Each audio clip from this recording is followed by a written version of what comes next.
రాష్ట్ర కాంగ్రెస్ ప్రభుత్వం ఎందుకు ఈరోజు ఇప్పటివరకు స్పందించలేదు? ఎట్లా కడతావు, మా తెలంగాణ హక్కుల సంగతి ఏంది అని ముఖ్యమంత్రి మాట్లాడాడు, నీళ్ళ మంత్రి మాట్లాడాడు, కాంగ్రెస్ పార్టీ నుంచి కూడా ఎవరు మాట్లాడారు. అంటే దీన్ని బట్టి ఏమర్థమవుతుంది?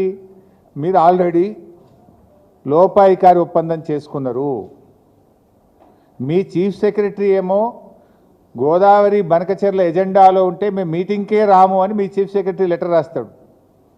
మీరేమో రాత్రికి రాత్రి ఢిల్లీకి పోయి మొదటి అంశమే గోదావరి బనకచెర్ల ఉంటే కూడా ఆ మీటింగ్లో పాల్గొంటారు, కమిటీ వేయడానికి ఒప్పుకొని వస్తారు.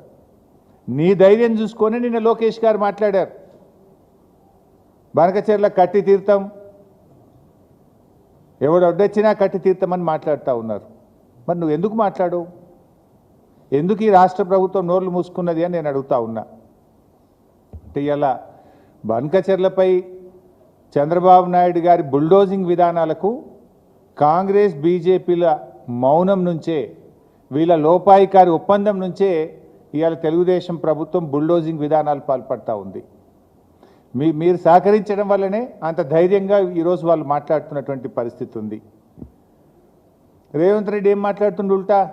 ఒకవైపు ఏమో లోకేష్ మేము బనకచెర్ల కట్టి తీరుతాం, ఎవడు అడ్డొస్తాడో రండి, ఎవడు అడ్డొచ్చినా మేము అనుమతులు తెస్తాం అని ఒకవైపు లోకేష్ మాట్లాడుతుండు. రేవంత్ రెడ్డి ఏం మాట్లాడుతుండు? అసలు వాళ్ళు బనకచెర్ల కడతామంటే కదా నేను అడ్డు చెప్పేది అంటుండు. మనం ఏమన్నా ఢిల్లీలో బనకచెర్ల ప్రాజెక్టు వాళ్ళు కడతామంటే కదా నేను అడ్డు చెప్పేది అని చంద్రబాబు నాయుడు పేలవంగా బేలముఖం వేసుకొని మాట్లాడుతుండు. వాడు కట్టే తీరుతా, ఎవడు అడ్డం వస్తాడో రండ్రబై, నేను అనుమతులు ఎట్లా దేవాలనో నాకు తెలుసు అని వాడు మాట్లాడుతుండు. నువ్వేం మాట్లాడుతున్నావు? రేవంత్ రెడ్డి వాడు అడ్డమే చెప్తలేడు, ఎజెండాలో లేదని ఒక అబద్ధం మాట్లాడు. వాళ్ళు కడతామంటే కదా నేను అడ్డు చెప్పేది అని ఇంకొక వైపు మాట్లాడతాడు. అంటే ఈ మాటల్ని చూస్తూ ఉంటే రేవంత్ రెడ్డి ఆల్రెడీ సెటిల్ అయిపోయిండు. గురుదక్షిణ చెల్లించుకునే పనిలో ఇవాళ రేవంత్ రెడ్డి ఉన్నట్టుగా మాకు అర్థమవుతా ఉంది. లోకేష్ ఏ ధైర్యంతో ఇలా బనకచెర్లపై బరి తెగించి మాట్లాడుతూ ఉన్నారు? అంటే ముఖ్యమంత్రి రేవంత్ రెడ్డితో పాటు కాంగ్రెస్ బీజేపీ పార్టీలు డూడు బసవన్నలుగా తలూపడం వల్లనే అంత ధైర్యంగా మాట్లాడుతున్నారు. ఎందుకు? రేవంత్ రెడ్డి ఏమో గురుదక్షిణలో భాగం, తన పదవిని కాపాడుకోవడంలో కేంద్ర ప్రభుత్వం మెప్పు పొందడంలో చంద్రబాబు గారు సహకారం కావాలి, ఇంకొక వైపు బీజేపీ ప్రభుత్వం ఢిల్లీలో తమ పీఠాన్ని కాపాడుకోవడానికి ఇవాళ తలలూపుతున్నటువంటి పరిస్థితి ఉన్నది. అయినా ఇవాళ లోకేష్ గారు ఏం మాట్లాడుతుందంటే మిగులు జలాలు ఇవాళ సముద్రంలో కలుస్తున్నాయి, మీకు కనబడతలేదా అని మాట్లాడుతున్నాడు. నేను అడుగుతా ఉన్నా లోకేష్ గారిని, ఇవాళ అసలు సాగునీటి జలాలపైన లోకేష్ది అవగాహన లోపం, ఆయన అవగాహన లేకుండా మాట్లాడుతూ ఉన్నాడు. ఇన్ఫ్యాక్ట్ ఆయన ఒక యంగ్స్టర్. నేను ఆయనకు చెప్పదలుచుకున్న ఏంటంటే భవిష్యత్తులో మీరు చెడగొట్టుకుంటా ఉన్నారు, అవగాహన లేకుండా మాట్లాడి ప్రజల ముందు అభాస్పాలైతా ఉన్నారు. ఒక అంతర్రాష్ట్ర విషయంలో కానీ ఒక నీళ్ళ విషయంలో మాట్లాడేటప్పుడు ఆచితూచి మాట్లాడాలి, అవగాహనతో మాట్లాడాలి. అధికారం ఉంది కదా, మందబలం ఉంది కదా, కేంద్రం మా చేతిలో ఉంది కదా, రేవంత్ రెడ్డి మా చేతిలో ఉన్నాడు కదా, మేము ఏం మాట్లాడితే అది చెల్తుంది అనుకుంటే అది పొరపాటు. నేను అడుగుతా ఉన్న లోకేష్ గారిని, మిగులు జలాలు సముద్రంలో కలుస్తున్నాయి అని మాట్లాడుతున్నారు మీరు.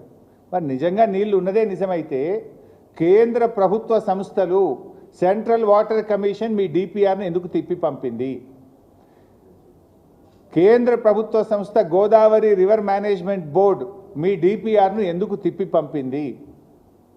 కేంద్ర ప్రభుత్వ ఆధ్వర్యంలో ఉన్న పోలవరం ప్రాజెక్ట్ అథారిటీ మీ గోదావరి బనకచెర్ల డిపిఆర్ను ఎందుకు తిరస్కరించింది? కేంద్ర ప్రభుత్వ ఎన్విరాన్మెంట్ మినిస్ట్రీ మీ యొక్క ఎన్విరాన్మెంట్ ఇంపాక్ట్ అసెస్మెంట్ కోసం ఇచ్చిన డిపిఆర్ను ఎందుకు తిరస్కరించి వాపస్ పంపింది? నీళ్లు ఉన్నదే నిజమైతే 4 కేంద్ర ప్రభుత్వ సంస్థలు మీ గోదావరి బనకచెర్ల డిపిఆర్ను ఎందుకు తిప్పి పంపాయి, ఎందుకు తిరస్కరించాయో సమాధానం చెప్పు.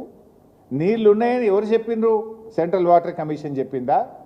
ట్రిబ్యునల్ చెప్పిందా? ఎవరు చెప్పారు? ఎవరు తేల్చారు? ఉంటే అందులో తెలంగాణ వాటా ఎంత, ఆంధ్రప్రదేశ్ వాటా ఎంత? ముందు దానికి సమాధానం చెప్పండి. ఇలా అది కాకుండా ఆయన మాట్లాడుతున్నారు. మేమేమన్నా కాళేశ్వరంకు పొక్కగొట్టి తీసుకుపోతున్నామా? ఏదైనా పొక్కగొట్టేందుకు ఇదేమన్నా శ్రీశైలం ప్రాజెక్టా, పోతిరెడ్డిపాడు ప్రాజెక్టా? ఇదేమన్నా ఉమ్మడి ఆంధ్రప్రదేశా? నువ్వు పొక్కగొట్టేది ఉంటే ఇది లిఫ్ట్ ఇరిగేషన్ కదా, ఇది పొక్కగొట్టే ప్రాజెక్ట్ కాదు కదా. కాళేశ్వరం ఇజే లిఫ్ట్ ఇరిగేషన్ ప్రాజెక్ట్. ఎత్తిపోతల ప్రాజెక్టుకు పొక్కగొట్టుడో చిల్లుగొట్టుడో ఉండదు. అయినా ఇదేం ఉమ్మడి ఆంధ్రప్రదేశా?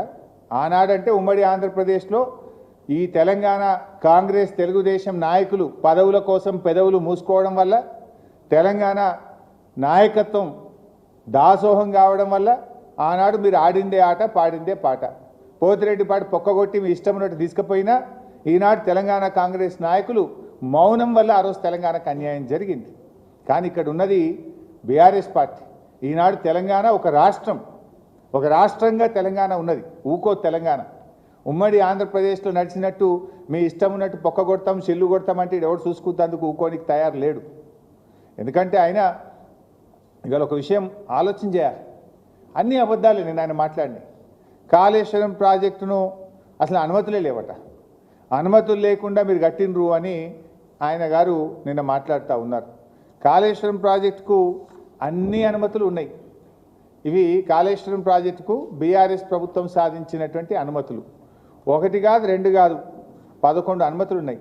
Hydrology clearance, technical advisory committee clearance, central water commission clearance, ministry of tribal welfare, ministry of environment and forest, irrigation planning, inter state matters, hydrology, 11 అనుమతులు. అన్ని రకాల అనుమతులను సాధించి బీఆర్ఎస్ ప్రభుత్వం కాళేశ్వరం ప్రాజెక్టును నిర్మించింది.